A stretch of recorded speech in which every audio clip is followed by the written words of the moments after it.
Olá, bem-vindos ao Gente de Cá e de Lá, uma organização da Associação Portugal-Brasil 200 anos do restaurante Cícero Bistrô. Conversas de gente de cá e de lá na mesa do Cícero. Retomamos a conversa com José Luís Carneiro, Ministro da Administração Interna. Parámos a falar do lugar de Portugal no mundo, retomamos aqui para falarmos da relação de Portugal com os países de língua portuguesa e, sobretudo, da relação de Portugal com o Brasil. O Paulo tem uma pergunta sobre isto.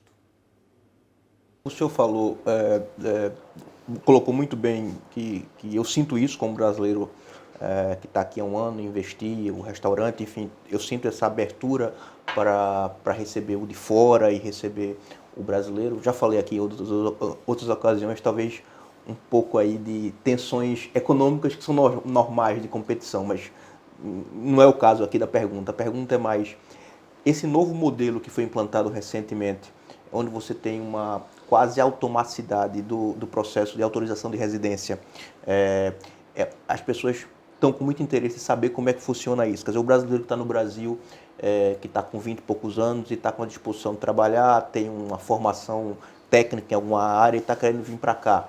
Talvez eles tenham na cabeça que só pode vir para cá se fizer a compra de uma residência de 500 mil euros para vir morar. Tem esse mito ainda que talvez precise ser melhor explicado, porque para os países de comunidade da língua portuguesa, eu entendo que tem agora um novo mecanismo, onde a pessoa pode vir e se tiver um trabalho, esse é um fato que eu acho que merece uma explicação mais para o público brasileiro.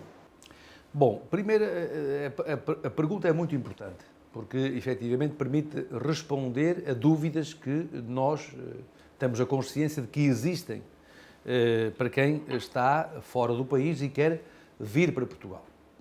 E, portanto, criamos, neste caso, o Serviço de Estrangeiros e Fronteiras, que tinha acumulados muitos pedidos, chamadas manifestações de interesse. Nós estimamos em cerca de 150 mil pedidos dos países de língua portuguesa. Decidimos avançar com uma plataforma eletrónica que permite que cidadãos que tenham feito as suas manifestações de interesse até ao dia 31 de dezembro de 2022, ou seja, que se encontravam numa lista de espera. E é preciso também explicar porque é que estavam na lista de espera. Porque uma das obrigações que há para a autorização de residência é a recolha de dados biométricos. E o que aconteceu foi que durante 2020 e 2021, por força da pandemia, não foi possível Ficou mais difícil proceder à recolha de dados biométricos porque exige o contacto pessoal. Mas até essa explicação é importante dar-se, porque há sempre um motivo para as coisas, não foi intencional. Teve que ver precisamente com o tempo da pandemia. O que é que ocorreu? Houve uma acumulação dos pedidos das denominadas manifestações de interesse. Ora, e então, o que estamos a fazer é procurar dar uma resposta a todos quantos tinham feito as suas manifestações de interesse até ao 31 de dezembro de 2022, mais aqueles que já tinham ido aos postos consulares e diplomáticos e tinham feito o pedido de visto CPLP. E então está em curso esse processo de concessão dessa autorização para poder residir temporariamente no país. Posso perguntar com enorme sucesso? Posso dizer com enorme sucesso? Sim, pode-se dizer que nós tínhamos até às últimas horas de ontem já cerca de 50 mil que tinham ido à plataforma eletrónica, tinham preenchido os seus dados e sobre os quais tinha sido feita a verificação de segurança. Convém que todos tenham consciência, isto é muito importante também para quem está lá, mas também para quem está cá, que todos os pedidos, na medida em que há uma identificação pessoal, são objeto de uma verificação de segurança. E, para se ter uma pequena ideia, desde cerca de 50 mil, houve, julgo que, cerca de 2 mil que não passaram nas verificações de segurança. Quando há, digamos, verificação de que não passam nas informações de segurança, aí depois haverá medidas cautelares Em relação... Em caso de dúvida, a segurança prevalece. A segurança tem que prevalecer, porque estamos comprometidos com o objetivo de Portugal continuar a ser um país pacífico e seguro. Por outro lado, há então aqueles agora que, por força do regime de mobilidade da CPLP, que já está acordado entre todos os países membros da CPLP, os cidadãos que querem vir para Portugal devem deslocar-se aos postos consulares. E nos postos consulares requisitarem o seu pedido de visto. E, portanto, nos postos consulares é feita a verificação de segurança, porque há bases de dados que interagem com as bases de dados de segurança nacionais e as nossas, por sua vez, interagem com outros serviços internacionais. Feita essa verificação, emitido que esteja o visto, então o cidadão pode deslocar-se com circunstâncias bastante mais ágeis e bastante mais flexíveis, podendo, portanto, cumprir-se aquele que foi um dos primeiros objetivos da Comunidade dos Países de Língua Portuguesa, quando foi constituída a 17 de julho de 1996. Eu acompanhei muito esse processo na altura. E aí ele pode ficar aqui um ano? Um ano prorrogável por 2 mais 2. Ou seja, 5 anos é no limite de adquirir a nacionalidade. Até ao limite dos 5 anos. Depois, tendo residência, constituído vida, tendo, digamos, tendo demonstrado, de facto, ser cidadão merecedor do reconhecimento da comunidade, pode depois optar por pedir a própria nacionalidade. Perfeito. A nacionalidade ou a imigração é um negócio, para Portugal, a imigração é um negócio, a gente fala do turismo como desígnio nacional, mas a imigração é provavelmente um melhor negócio ou um melhor desígnio para Portugal do que o turismo. E o que nós temos assistido aqui é este. Eu tenho que louvar, e já lhe dei os parabéns na coluna da Folha, dou-lhes outra vez aqui, porque aquilo que fez com um problema que era um problema, a solução que se encontra, este 1 mais 2 mais 2, que permite que realmente Portugal esteja no centro de uma nova era de acolhimento, muito na nossa gênese, mas isso vai transformar a sociedade portuguesa. O que é que pensa disso? Acha que isto é realmente uma coisa transformadora ou é só uma resposta a uma necessidade ou a uma política ativa? Permita-me aqui, dada a natureza da pergunta, dar conta do seguinte. Se quisermos, a nossa arquitetura de gestão integrada de fronteiras, e como disse, que tem que ter sempre o objetivo de segurança e de regulação, na medida em que quando vem com o visto CPLP, esse visto não permite que o cidadão depois possa circular no espaço Schengen. Ou seja, o cidadão tem uma liberdade de circulação limitada ao território português. Não pode, com esse visto, circular nos países Schengen. É muito importante esclarecer esta questão.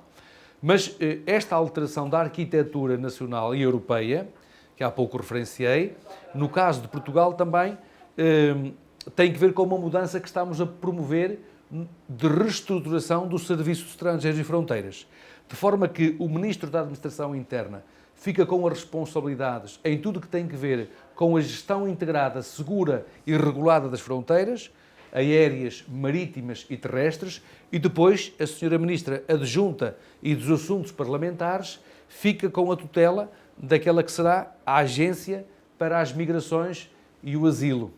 E é no quadro da Agência para as Migrações e o Asilo que todas as questões ligadas ao acolhimento e à integração irão ser, digamos, desenvolvidas.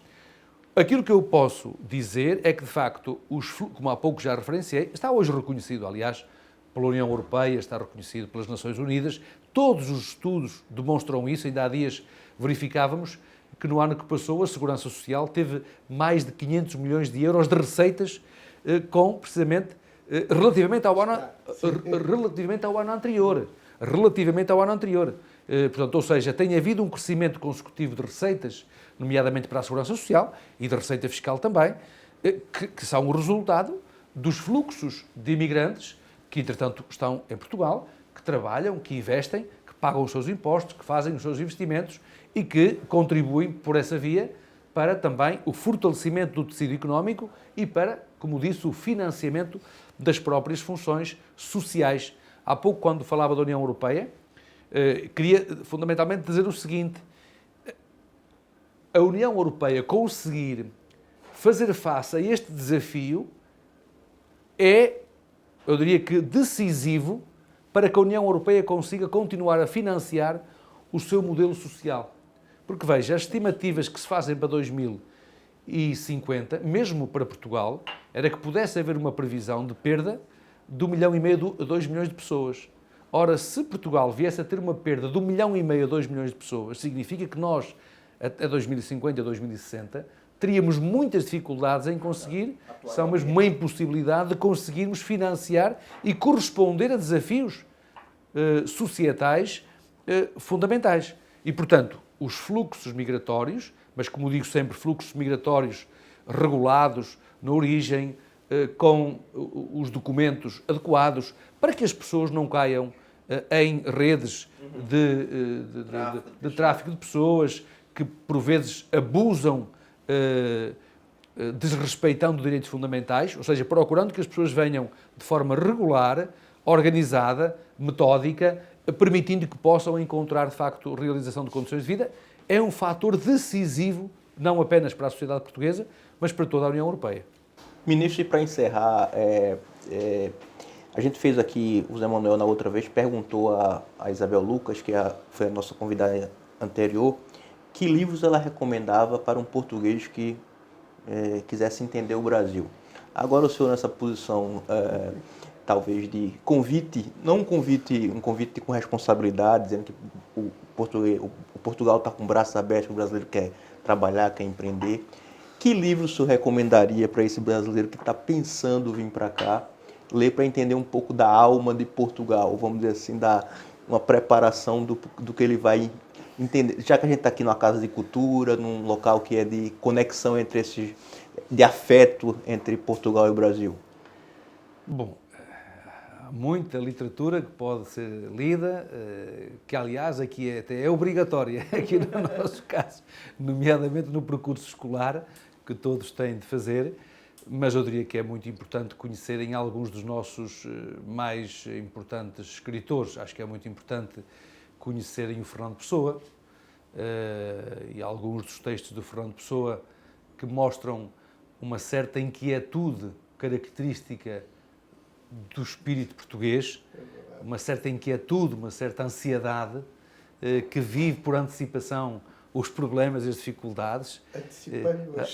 Ou seja, vive uma relativa preocupação e tem muito que ver com o facto de nós depois nos retratarmos na música com o fado, por exemplo, que é esse sentimento ambivalente que tem uma alegria, mas é uma alegria bastante condicionada pela saudade e pela tristeza, e portanto acho que o Fernando Pessoa, julgo que não deixa de caracterizar essas características dessa inquietude, aliás, do desassossego, mas também tem aquela que é uma certa visão global dos portugueses, ou seja, uma certa compreensão do mundo, muito adaptativa do mundo. Eu diria que é muito importante, de facto, conhecer o Fernando Pessoa. Como sabe, o Fernando Pessoa, o pai foi cônsul em Durban, na África do Sul.